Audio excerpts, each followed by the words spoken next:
Alright folks, let's take a little hike up the Kiilopää fell. Let's see first what we have here. This is a interesting looking structure. There's a chimney up there. Could be a sauna. It says Mahinen. I have no idea what it is, but there's definitely some sort of stove in. That could be a traditional sauna, a very big one I would have to say. Well, let's go through this gate. This is the gateway to actually the whole national park. Can you see that? There's the map. And what's so special about this national park? It's situated right next to the Russian border. As you can see there's some stuff about the national park itself, and here on the other side you'd have a little bit of advice to the hikers, and then some distances to specific places. Here's a kind of a map of the area as well.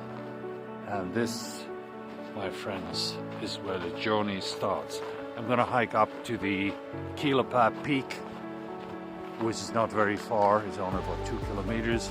It's gonna be all uphill, and it's gonna take me around, I would say 40 minutes, easy pace, taking pictures on the way. So it's not gonna be too tough. There's surprisingly little snow, considering the time of the year. And let's see what we have here. We'll have the temperature down here, Celsius, centigrade. So we are a little bit under the 0 mark there.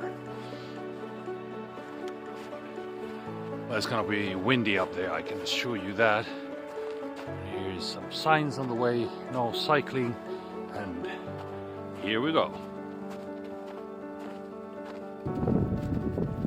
Alright folks, you are welcome to Kiilopää fell. I'm right on top of the fell and watching as the sun goes down very early. We're heading towards the polar night, so early afternoon is already the sunset here. See it?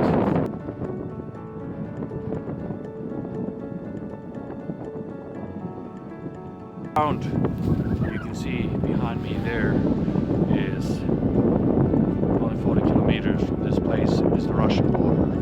Not far from Murmansk, and these highly sort of important military bases for the Russian Navy and submarines. It's a very interesting place.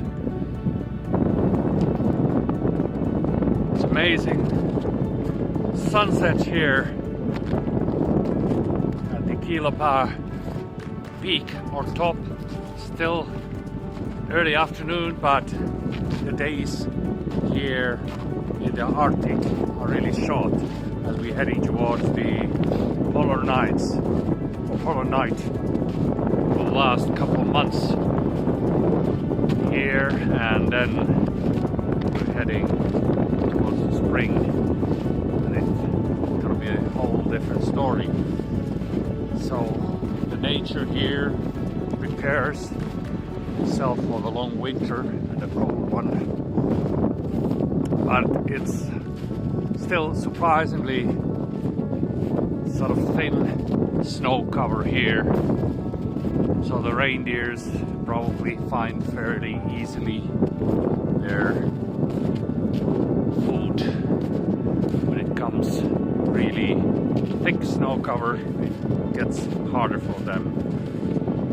And nowadays the thousands of reindeers that are in the area, they will get some food from their reindeer farms, I guess. It's changed a little bit, more modern things. And people say here that the reindeer meat which is very good. It's still kind of different now. They say taste is different because of they're getting some of the sort of produced food, that they don't depend entirely on this natural food that they get from the fells. Always remember that the most important thing when you descending from the mountain or hill is watch your steps when you go downwards. Over 90% of all accidents for climbers and mountaineers and hill walkers happen while they're going down from the highlands or from the mountains.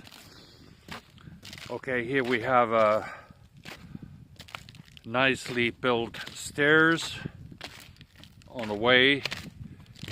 They're very nice when it's dry and summery weather, but they're very icy now during the winter, and this could be nice, as said, during good weather and when it's dry, but now they're not much help actually.